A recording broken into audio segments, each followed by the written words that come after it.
Good evening.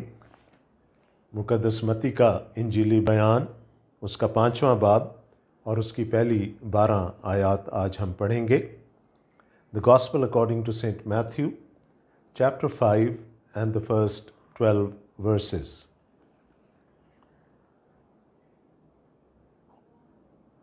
खुदावंद के कलाम में लिखा है, और वो इस भीड़ को देखकर पहाड़ पर चढ़ गया, और जब बैठ गया तो उसके शागिर्द उसके पास आए और वो अपनी ज़ुबान खोलकर उनको यूं तालीम देने लगा। मुबारक हैं वो जो दिल के गरीब हैं, क्योंकि आसमान की बादशाही उन्हीं की है। मुबारक हैं वो जो गमगीन हैं, क्योंकि वो तसल्ली पाएंगे। मुबारक हैं वो जो हलीम हैं, क्योंकि वो ज़मीन के वारिस होंगे। मुबारक हैं वो जो रास्तबाजी के भूखे और प्यासे हैं, क्योंकि वो आसूदा होंगे। मुबारक हैं वो जो रहम दिल हैं, क्योंकि उन पर रहम किया जाएगा। मुबारक हैं वो जो पाक दिल हैं, क्योंकि वो खुदा को देखेंगे। मुबारक हैं वो जो सुलह कराते हैं, क्योंकि वो खुदा के बेटे कहलाएंगे। मुबारक हैं वो जो रास्तबाजी के सबब से सताए गए, क्योंकि आसमान की बादशाही उन्हीं की है। जब मेरे सबब से लोग तुमको लानतान करेंगे और सताएंगे और हर तरह की बुरी बातें तुम्हारी निस्बत नाहक कहेंगे, तो तुम मुबारक होगे। खुशी करना और निहायत शादमान होना, क्योंकि आसमान पर तुम्हारा अजर बड़ा है, इसलिए कि लोगों ने उन नबियों को भी जो तुमसे पहले थे इसी तरह सताया था। ये हमारे खुदावंद यीशु मसीह की इंजील है, उसकी तमजीद हो। आमीन। जब मत्ती रसूल के इंजीली बयान का तारुफ मैं आपके सामने पेश कर रहा था, तो मैंने कहा था कि इसके 5 बड़े हिस्से हैं, जिसमें कि हमें बयानिया मिलता है, नैरेटिव मिलता है, कहानियाँ मिलती हैं, हिकायतें मिलती हैं, और उसके बाद एक तालीम का एक बड़ा सिलसिला हमें नज़र आता है। पहले 4 अब्वाब में हमने कहानी पढ़ी कि यसु अब जवान हो चुके हैं। वो यरदन के किनारे की खिदमत को छोड़कर, यहूदिया की खिदमत को छोड़कर अब गलील में आए और कुफरनहूम में अपना पड़ाव डाला। ये सारी कहानी हम पढ़ते हुए यहाँ तक आ गए, और अब वक्त है कि इस पहले हिस्से की तालीम की तरफ हम जाएं।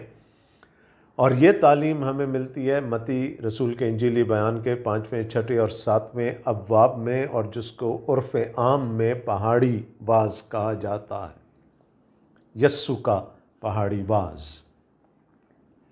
We have been looking at the narrative in the first 4 chapters of the gospel, and now to end this first section of the gospel, now Matthew puts in 3 chapters of Jesus' teaching, which is called the Sermon on the Mount. This is often called the Christian law, the Christian Torah, and John Stott puts it as Christian counter culture, CCC. ये मसीही शरीयत कहलाती। ये किसी भी एक नहायत ही बड़े अजीम इंसान की एक बड़ी अजीम तालीम है, और इसको ना सिर्फ मसीही मानते हैं इसकी अज़मत को, बल्कि गैर मसीही भी मानते हैं। तो आज से हम पहाड़ी वाज को सीखने के लिए जा रहे हैं, लेकिन इससे पहले कि हम उस पर गौर करें, पहले उसकी सेटिंग को देख लेते हैं। किन हालात में ये तालीम खुदावंद यीशु मसीह ने अपने शागिर्दों तक पहुंचाई। तो 5वें बाब की पहली अगर आयत देखें तो वहाँ लिखा, वो इस भीड़ को देखकर पहाड़ पर चढ़ गया, और जब बैठ गया तो उसके शागिर्द उसके पास आए। वो इस भीड़ को, अब हर्मेनूटिक्स का सवाल है, किस भीड़ को, उस भीड़ को जिसका जिक्र हमें 4थे बाब की 25वीं आयत में मिला, और वहाँ लिखा है, और गलील और दकपलस और यरूशलेम और यहूदिया और यरदन के पार से बड़ी भीड़ उसके पीछे हो ली। और अब ये खुदावंद यीशु मसीह की गलील की खिदमत का कॉमन फीचर है, या ये भीड़ आपको जगह जगह यीशु के पीछे जाती हुई नज़र आएगी।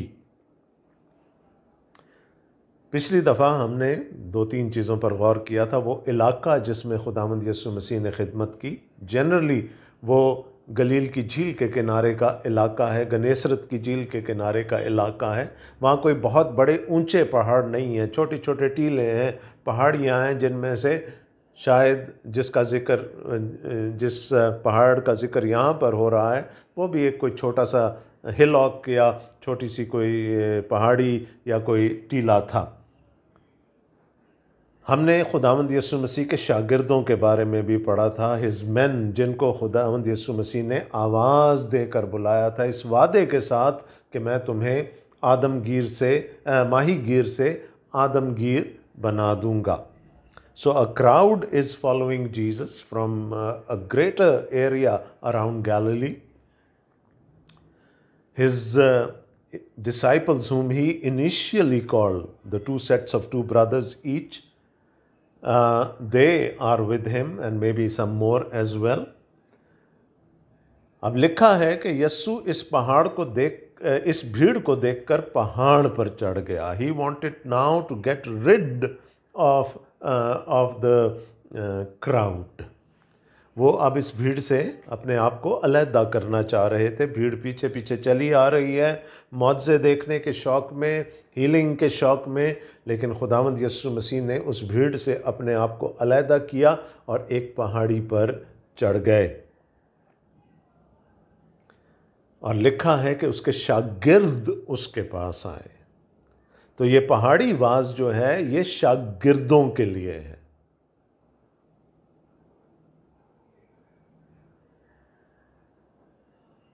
अब कल मैंने शागिर्द की बड़ी अच्छी एक डेफिनेशन सुनी एक टेलीविज़न के प्रोग्राम में, सेकुलर टेलीविज़न के प्रोग्राम में। उन्होंने कहा लफ्ज़ शागिर्द पर अगर आप गौर करें तो वो है कि शाह बीच में और उसके गिर्द रहने वाले लोग शागिर्द कहलाते हैं। उस्ताद, गुरु बीच में और उसके गिर्द रहने वाले लोग शागिर्द कहलाते हैं। डिसाइपल्स, वो लोग जो खुदावंद यीशु मसीह के सब कुछ छोड़ छाड़ कर खुदावंद यीशु मसीह के पीछे चलने लगे थे, वो शागिर्द कहलाए, वो डिसाइपल्स कहलाए। एक बात याद रखिएगा कि ये तालीम जो है वो भीड़ के लिए नहीं है। अगले 3 अबवाब में जो तालीम हम पढ़ने जा रहे हैं ये शागिर्दों के लिए है। It is the charter of the kingdom of God. It is not for the general public. It is for the disciples of the Lord Jesus Christ. वो जो अपना सब कुछ छोड़कर उसके पीछे चले आते हैं। सो एक गलतफहमी थोड़ी सी दूर कर लीजिएगा कि ये तालीम भीड़ के लिए नहीं है, और भीड़ को समझ भी नहीं आती है तालीम। खुदावंद यीशु मसीह की तालीम पर अक्सर ये एतराज़ किया जाता है कि it is non practical, non pragmatic, इस पर अमल करना नामुमकिन है। कौन है जो अपना एक थप्पड़ खाकर अपना दूसरा गाल भी फेर देगा? हाँ, भीड़ के लिए ये बातें समझना मुश्किल है, लेकिन खुदावंद यीशु मसीह के शागिर्दों के लिए इन बातों को समझना और उन पर अमल करना मुश्किल नहीं है।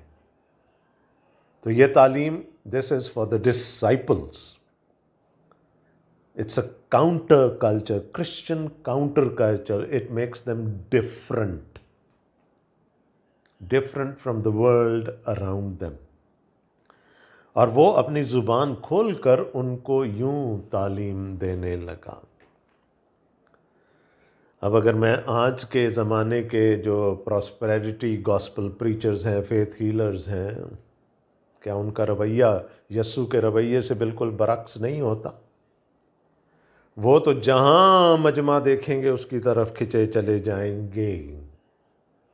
लेकिन यस्सु ने अपने आप को हजूम से अलहदा किया और वो ये वक्त अपने शागिर्दों के साथ गुजारना चाहता था ताकि उनको वो तालीम दे सके जो उनकी आने वाली ज़िंदगी में उनके काम आ सकती है। वो कलीसिया बनाना चाहता था, वो कलीसिया के कवानीन, कलीसिया के असूल सिखाना चाहता है। तो सेटिंग क्या है? ये तालीम भीड़ के लिए नहीं है, ये शागिर्दों के लिए। अब जो आगे हमें नज़र आता है 3री आयत से लेकर 12वीं आयत तक, इसको हम बीएटिट्यूड्स कहते हैं इंग्लिश में, और मुबारकबादियाँ कहलाती हैं ये उर्दू में। हकीकी मुबारक हाली, मेरी जो जिस बाइबल को मैं फॉलो करता हूँ उर्दू की, वहाँ लिखा है हकीकी मुबारक हाली। अब इन मुबारकबादियों को समझने के लिए हमें कुछ और बातों को सीखना भी ज़रूरी है। देखें, यूहन्ना ने जब अपनी मिनिस्ट्री का आगाज़ किया तो उसने कहा, repent, the kingdom of God is near.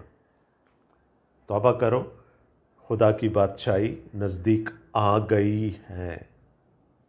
Yesu ने जब अपनी खिदमत का आगाज़ किया तो वो ये था कि तौबा करो, खुदा की बादशाही आ गई है, इट इज़ एट हैंड। और कैसे आई?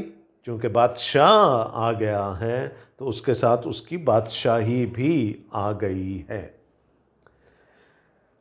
लेकिन ये बादशाही कॉन्सुमेट होगी, ये अपनी असल हालत में तब आएगी जब बादशाह अपने लोगों को लेने के लिए दूसरी दफ़ा आएगा, अपनी बादशाही को इस्टेब्लिश करने के लिए आएगा।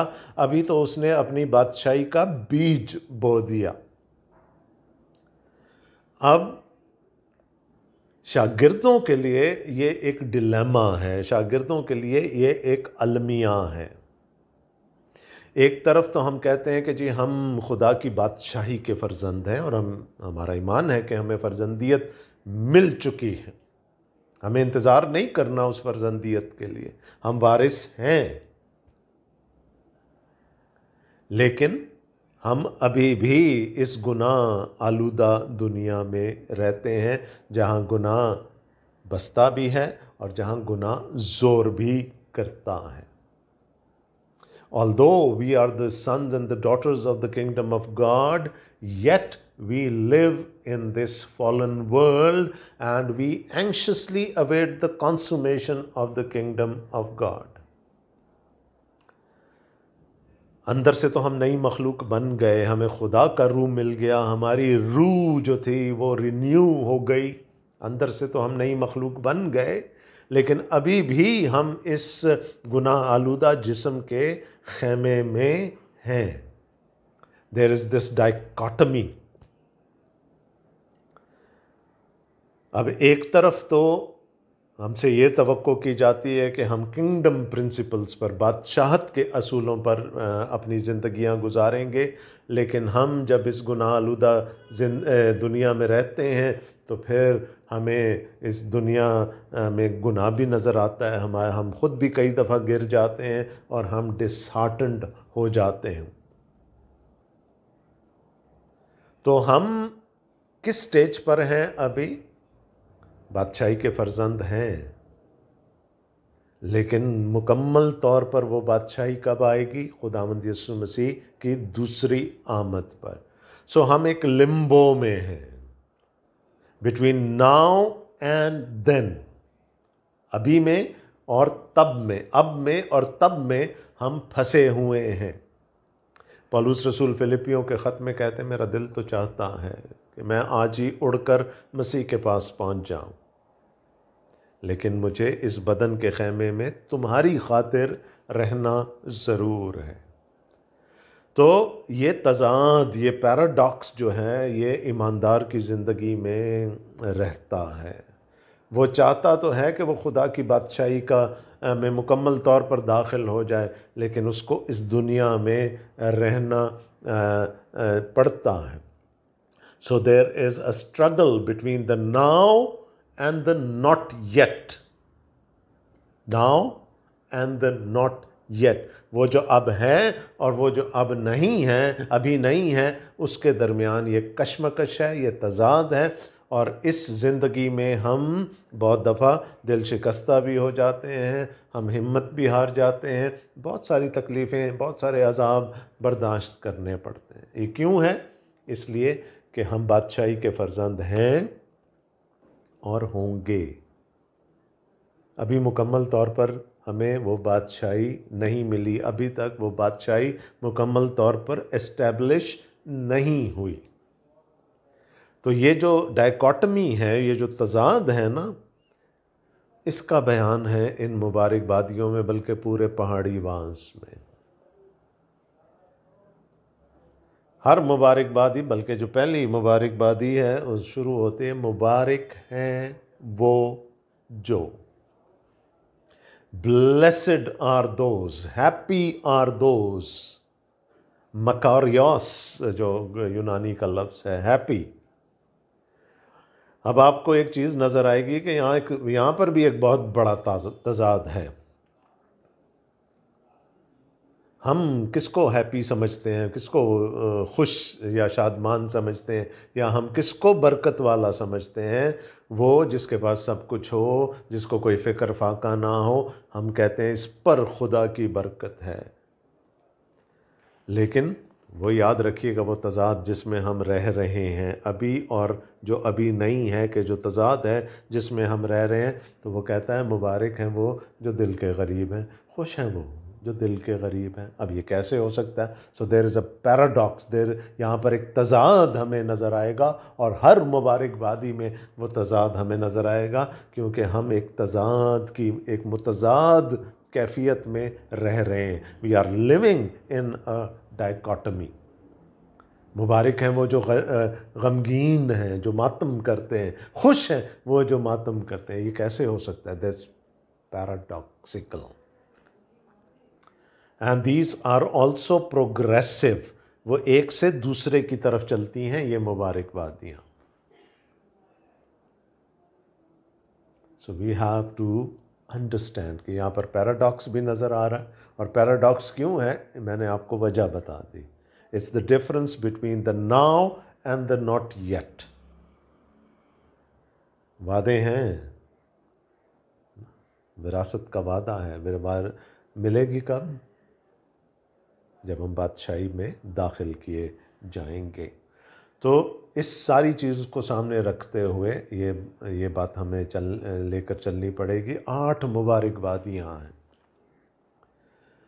और इसको हम 4-4 के हिस्सों में तकसीम कर सकते हैं। पहली 4 जो हैं वो ज़ाती हैं, यानी पर्सनल हैं, ईमानदार के लिए, शागिर्द के लिए, डिसाइपल के लिए। They are personal, they are those attributes जिनको खुदा हमारी ज़िंदगी में देखना चाहता है। तो सारी मुबारकबादियाँ शुरू होती हैं, मुबारक हैं वो जो, ब्लेसड आर दोज, फिर एक एट्रीब्यूट आता है ईमानदार का, और फिर उसका सिला आता है, अजर आता है, द प्राइज़।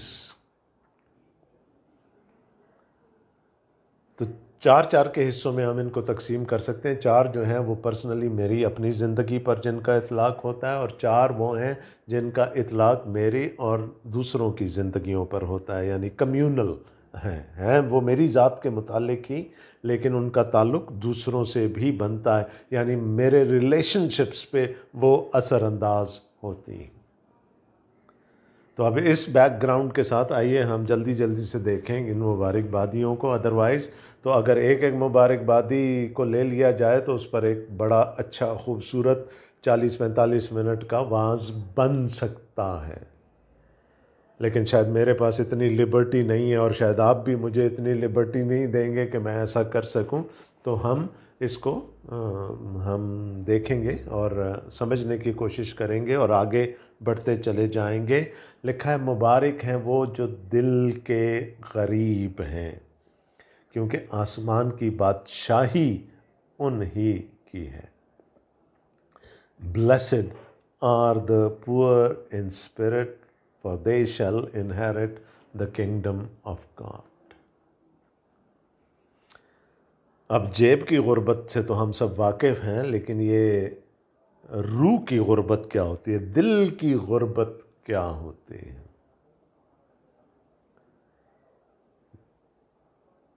और फिर अजर देखें क्या है, उसका रिवॉर्ड देखें क्या है कि they shall inherit the kingdom of God, they will be the children of the kingdom.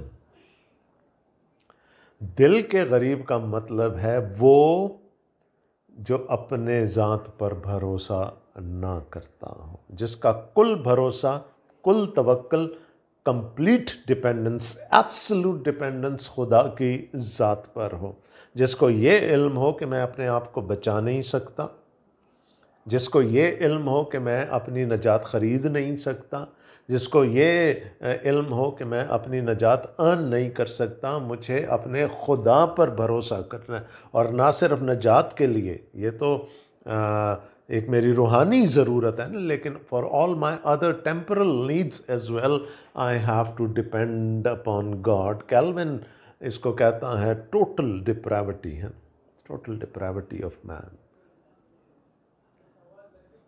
और जिसने ये सीख लिया, ये गुर, जिसको ये समझ आ गई ये बात, वो दिल का गरीब है, पुअर इन स्पिरिट, जो अपने ज़ोर बाजू पर तकिया नहीं करता, अपनी हिकमत पर, अपनी लियाकत पर, अपनी रास्तबाजी पर तकिया नहीं करता, बल्कि वो खुदा की रास्तबाजी पर तकिया करता है।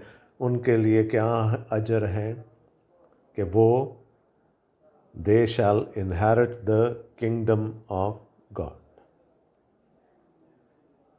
और ये बहुत बड़ा रिवॉर्ड है, ये बहुत बड़ा रिवॉर्ड है। खुदा की बादशाही ऐसों ही की है, वो जो अपनी रास्तबाजी पर भरोसा नहीं करते। ये आगे चलकर हम पढ़ेंगे भी कि जब तक हमारी रास्तबाजी फ़कीयों और फरीसियों की रास्तबाजी से ज़्यादा नहीं होगी, हम खुदा की बादशाही में दाखिल नहीं हो सकते। और फ़की और फरीसी अपनी रास्तबाजी पर भरोसा करते थे। याद है वो फरीसी जो एक महसूल लेने वाले के साथ इबादत खाने में, हैकल में गया और उसने अपने एट्रीब्यूट्स गिनवाने शुरू कर दिए, और वो बेचारा जो महसूल लेने वाला था छाती पीटता रह गया कि मैं तो तेरी तरफ आंखें उठाने के काबिल भी नहीं हूँ। खुदावंद यीशु मसीह ने कहा ये महसूल लेने वाला यहाँ से रास्तबाज ठहर कर गया। तो वो जो खुदा पर भरोसा रखते हैं, खुदा पर तवक्ल करते हैं, वो होते हैं दिल के गरीब, है ना, रूह के गरीब, जिनके अंदर तकब्बुर ना हो, जिनके अंदर किसी किस्म की कोई फूफा ना हो। वो जो खुदा पर भरोसा रखें, तवक्ल रखें, वो खुदा के बादशाही के वारिस होंगे। और जिनको ये भी एहसास हो कि मैं भी गुनहगार हूँ और मैं अपने इर्द गिर्द भी गुनाह देखता हूँ। और जैसे मैंने कहा था ये प्रोग्रेसिव है। आइए अब अगली मुबारकबादी को देखें। मुबारक हैं वो जो गमगीन हैं। ब्लेसड आर दोज हु मोर्न, अंग्रेजी तर्जुमा बेहतर है, यहाँ गमगीन नहीं है, मातम करते हैं। खुश हैं वो जो मातम करते हैं। अब ये कितना बड़ा तजाद है, कितना बड़ा पैराडॉक्स है, लेकिन इसकी वजह मैं आपको बता चुका हूँ। मुबारक हैं वो जो गमगीन हैं, वो जो मातम करते हैं, क्योंकि वो तसल्ली पाएंगे। अब ये भी खुदा के कलाम का एक एक एक थीम है जो चलता है। नहमिया जो बादशाह का साकी था, उसके भाई गए, उन्होंने यरूशलेम की हालत देखी, यहूदिया की हालत देखी। जब वो वापस आए तो नहमिया उनके पास गया और उसने पूछा कि मेरे बाप दादा के शहर का क्या हाल है। उन्होंने कहा कोई हाल नहीं, और उन्होंने तबाही की एक तस्वीर खींच दी उसके सामने यरूशलेम की। तो नहमिया कहता है मैं रोया, मैं घुटनों के बल हो गया, मैंने अपने बाप दादा के गुनाहों की माफ़ी मांगी और मैंने रोकर खुदावंद से दरख्वास्त की कि इंटरवीन कर। ज़बूर 126 वो जो रोता हुआ बीज बोने जाता है, खुशी के साथ, शादमानी के साथ फूले लिए हुए वापस आएगा। तो ना सिर्फ वो ये कि वो अपने गुनाह पर शर्मिंदा होते हैं, बल्कि वो जब दुनिया में गुनाह को देखते हैं तो उनका दिल कट के रह जाता है और वो रोते हैं और वो दुआ करते हैं और वो खुदावंद के सामने अपना दिल खोल के रख देते हैं और खुदावंद से ये कहते हैं कि बचा ले, मेरे ख़ानदान को बचा ले, मेरे दोस्तों को बचा ले, मेरे अज़ीज़ों को बचा ले। मुझे तो बचा लिया, लेकिन बाकियों को भी बचा ले।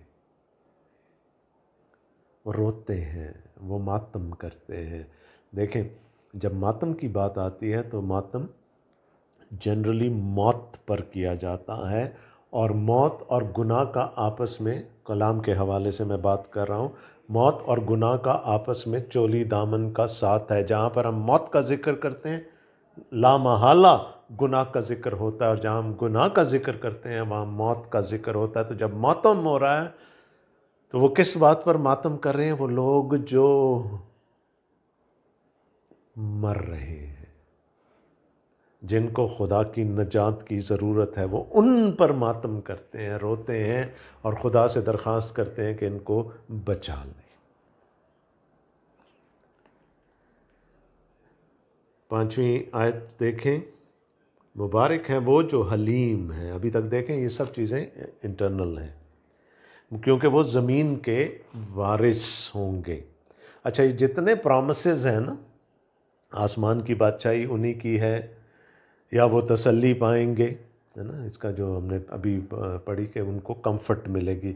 वो देखेंगे, जब अपनी आंसुओं का फल देखेंगे, लोगों को बचता हुआ देखेंगे, लोगों को खुदा की बादशाही में दाखिल होता हुआ देखेंगे, तो वो तसल्ली पाएंगे। अच्छा, ये सब एट्रीब्यूट्स तो अपनी जगह, वो तो इस दुनिया से ताल्लुक़ रखते हैं ना, कि हमें इस दुनिया में कैसे रहना है, लेकिन जो जितने भी रिवॉर्ड्स हैं वो सब उस वक्त के हैं जब बादशाही मुकम्मल तौर पर बर्पा हो जाएगी। So not now and not yet.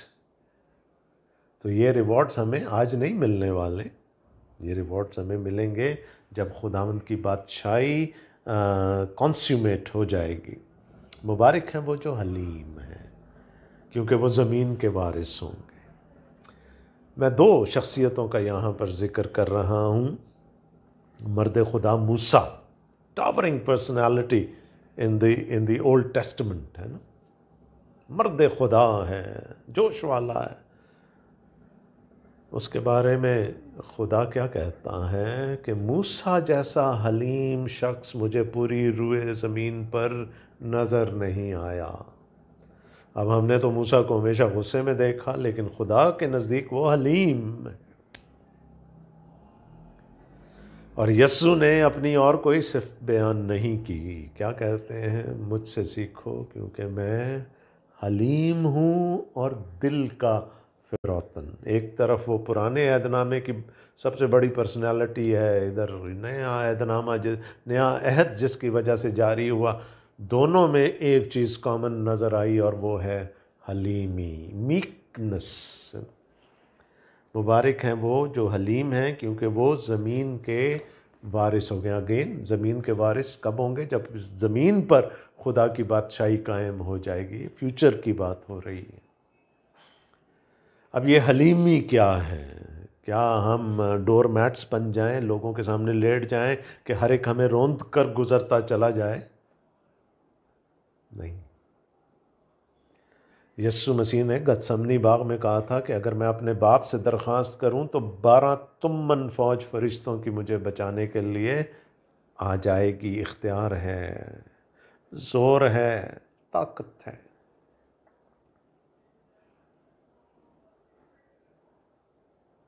लेकिन नहीं करूँगा ऐसा।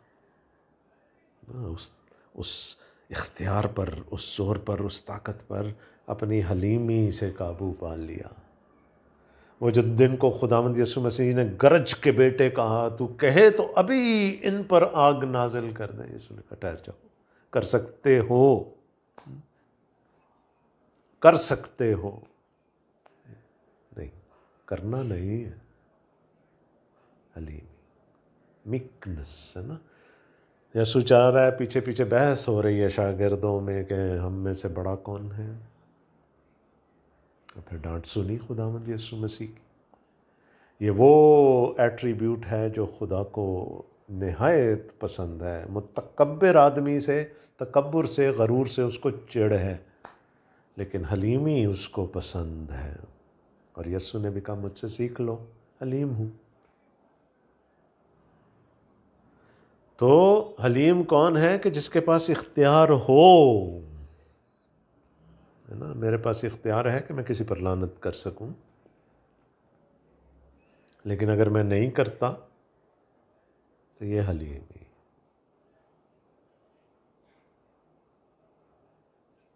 कि मेरे पास पावर हो, ताकत हो, मैं अपना ज़ोर दिखा सकूं, और अगर मैं उसको सबडू कर लूं, उस इख्तियार को खुदावंद के सामने रख दूं कि नहीं खुदावंद, नहीं, मैं इसको इस्तेमाल नहीं करना चाहता। आदम ने यही तो किया, जो इख्तियार उसके पास नहीं था वो हासिल करना चाहा। मसीह के पास कुल इख्तियार था, उसने वो भी दे दिया, है ना, सरेंडर कर दिया। फिर क्या लिखा, खुदा ने उसको ऐसा सरबुलंद किया, हलीमी, कि सब कुछ कर सकने की कुवत रखते हुए भी अपने आप को कंट्रोल में रखना। मुबारक हैं वो जो रास्तबाजी के भूखे और प्यासे हैं, क्योंकि वो आसूदा होंगे। खुदा रास्तबाज है, इसकी गवाही बाइबल देती है। मसीह रास्तबाज है, इसकी गवाही भी बाइबल देती है। और खुदा वो जो सादिक, वो जो ट्रेट है पुराने अहदनामे में सादिक की, वो हम में भी देखना चाहता है। There is a hunger in the regenerate form. जबकि मैं अभी खुदा की नजात में दाखिल नहीं हुआ होता तो क्या होता है, मैं गुनाह मेरे लिए कशिश रखता है, मैं उसकी तरफ खिंचा चला जाता हूँ। लेकिन जब खुदा का पाक रूह मुझे मिल जाता है और मैं एक नई मखलूक बन जाता हूँ, तो फिर वैसे ही वही अट्रैक्शन रास्तबाजी के लिए मेरे अंदर होनी चाहिए। वो देखें क्या कह रहे हैं यीशु मसीह, भूखे और प्यासे, they yearn for the righteousness। वो खुदा के लिए एक रास्तबाज, एक अच्छी, देखें अपनी रास्तबाजी से हमने बचना नहीं है, प्लीज़ इसको ज़रा थोड़ा सा एक तरफ कर दें। हम खुदावंद यीशु मसीह की रास्तबाजी ओढ़कर नजात हासिल करते हैं, लेकिन उसका फ्रूट, उसका फल हमारी ज़िंदगियों में रास्तबाजी के तौर पर नज़र आना चाहिए, ताकि खुदा के लिए गवाही ठहरे। और ये आगे चलकर ये बातें और ज़्यादा क्लियर होती चली जाएंगी। और लिखा क्या है, कंटेंट, वो आसूदा होंगे, वो तसल्ली में रहेंगे। लेकिन कब, जब खुदा की बादशाही नाफिज हो जाएगी। तो मैंने कहा था पहली 4 मुबारकबादियाँ जो हैं, इनका डायरेक्ट ताल्लुक़ मेरी अपनी ज़ात से है।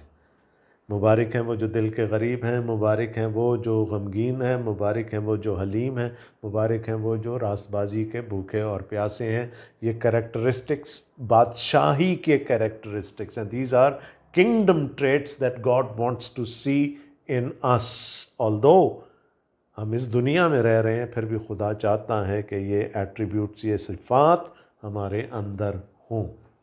अब जो अगली 4 मुबारकबादियाँ हैं, उनका ताल्लुक़ मेरे दूसरों से रिलेशनशिप के साथ है। और उनमें से पहली क्या है, 7वीं आयत देखेंगे, मुबारक हैं वो जो रहम दिल हैं, क्योंकि उन पर रहम किया जाएगा। बड़ा खूबसूरत लफ्ज़ उर्दू में चुन लिया गया, रहम। मुबारक हैं वो जो रहम दिल हैं। देखें, रहम कहते हैं, ये इब्रानी में रहम का मतलब है बतने मादर,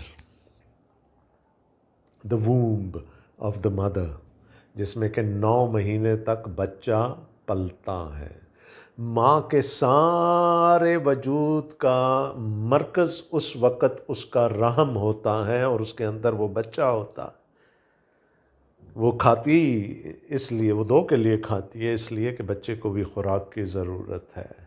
जब बच्चे को गरमाइश की ज़रूरत होती है, उसके बदन का खून सारा उसके रहम की तरफ चला जाता है ताकि बच्चा गर्मी में रहे। इसी तरह से उसके सारे बदन का जितनी भी रिसोर्सेज होती हैं वो सारी उस बच्चे के को ज़िंदा रखने के लिए यूटिलाइज हो रही होती हैं। और रहम यही है, ये रहम है कि जब आप दूसरों पर रहम करते हैं तो आप उनकी बढ़ोतरी चाहते हैं, आप उनको ज़िंदा रखना चाहते हैं। और यहाँ पर इस कॉन्टेक्स्ट में जो अभी तक हम देखते चले आ रहे हैं, रहम दिल कौन है? रहम दिल वो शख्स है कि अगर मेरे भाई ने मेरे खिलाफ गुनाह किया है तो मैं उसको माफ़ कर दूँ,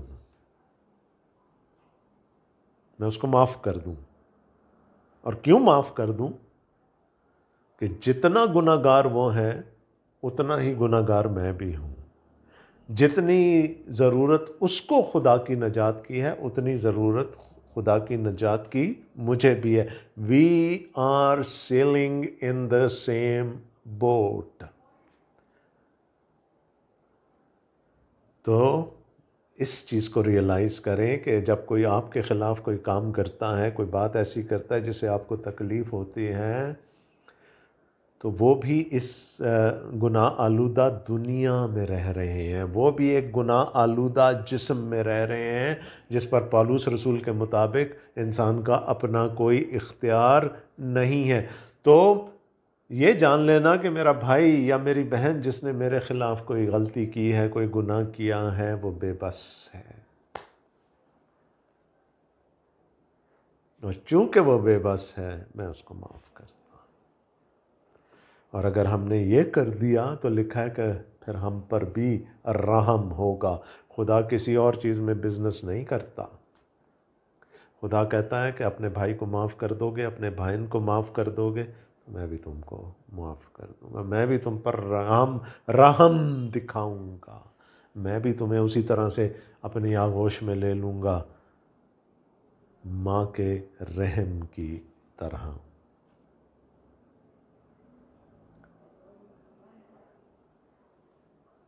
मुबारक हैं वो जो पाक दिल हैं, 8वीं आयत, क्योंकि वो खुदा को देखेंगे। Pure in heart. अब आप कहेंगे ये तो पर्सनल है, बिल्कुल, इसका दूसरों के साथ क्या ताल्लुक़ हो गया? तो माफ़ करने के लिए दिल की प्योरिटी है ना, होलीनेस अंदर से चाहिए। माफ़ कर देना दुनिया का सबसे मुश्किल काम है। तो जब अपना दिल ही साफ़ नहीं होगा तो फिर माफ़ कर देना बड़ा मुश्किल होगा।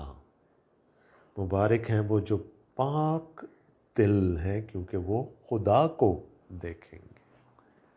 क्योंकि खुदा पाक है और जिसने अपने कल्ब को, अपनी ज़ात को पाक कर लिया, लिखा है वो खुदा को देखेंगे।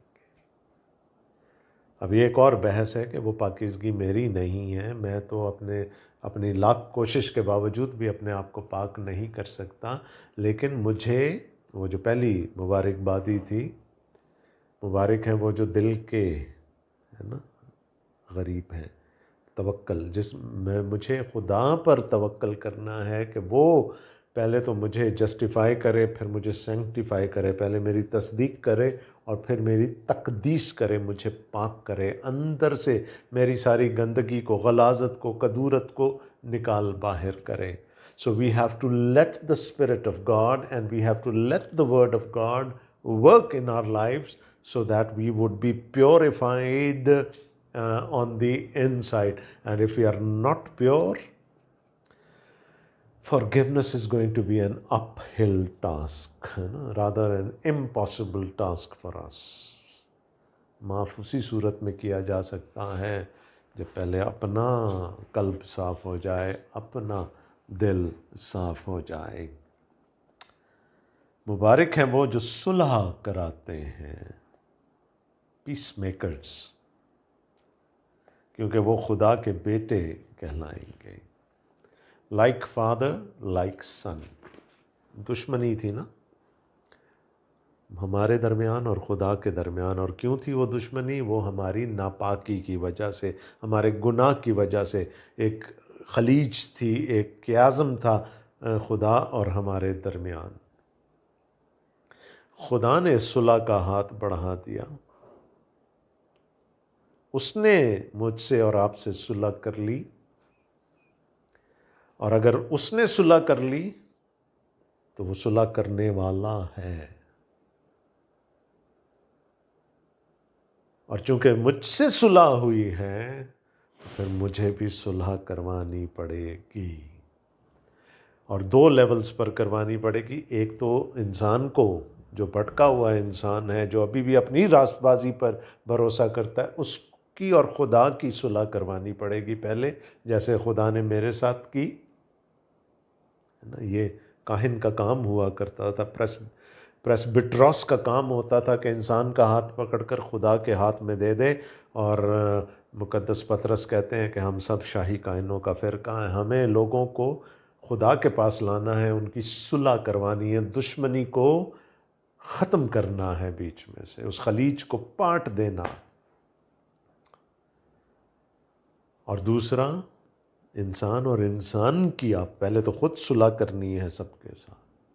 तो जब ये वाली सुलह हो गई तो फिर अब ये इस वाली सुलह की ज़रूरत है। पहले तो ख़ुद अपने इर्द गिर्द लोगों से सुलह करनी है, और फिर देखना है कि अगर उनमें कहीं पर कोई कदूरत है किसी के दिल में किसी के लिए, तो मीडिएशन करके उनको करीब लाना है। और ये कौन कर सकता है?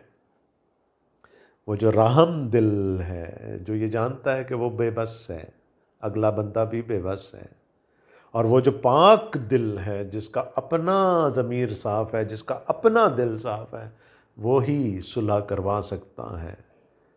देखें कौमों के बीच में कितनी लंबी लंबी लड़ाइयाँ चल रही हैं, सुलह की लाख कोशिशें हुई, आज तक सुलह नहीं हुई, क्योंकि सुलह करवाने वालों के अपने वेस्टेड इंटरेस्ट्स होते हैं, अपने मफाद होते हैं, इसलिए सुलह नहीं हो पाती। तो सुलह के लिए पहले अपना दिल पाक करना पड़ेगा, उसके बाद जाकर हम सुलह करवा सकते हैं। और क्या है? वो खुदा के बेटे कहलाएंगे। दे विल बी डेप्यूटीज़, है ना। यहाँ पर जो बेटे हैं, कलाम में अक्सर जब बेटे का लफ्ज़ आता है तो उसमें तस्वीर आती है खादिम की। देखो मेरा बेटा, देखो मेरा खादिम। तो हम खुदा के सच्चे खादिम उसी वक़्त कहलाएंगे जब हम दूसरों में सुलह करवाएंगे। अच्छा, अब जिसके अंदर ये सारी खूबियाँ आ गई,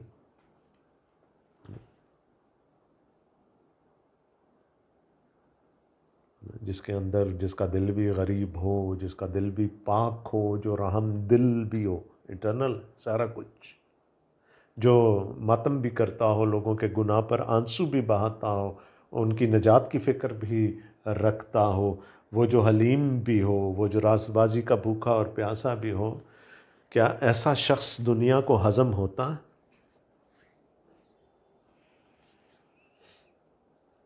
फ़कीह शहर तो कहता है इसको सलीब दे दो। क्यों? इसकी सोच, इसका किरदार हमसे फ़र्क है, हमसे जुदा है, ये हमारी अंदाज से सोचता नहीं है, ये हमारे अंदाज से अमल नहीं करता, इसको सलीब दे दो। यस्सु भी समझ में नहीं आया ना लोगों की, क्योंकि उसकी तालीम अनोखी थी, क्योंकि उसका किरदार अनोखा था, तो उसको कहा इसको सलीब दे।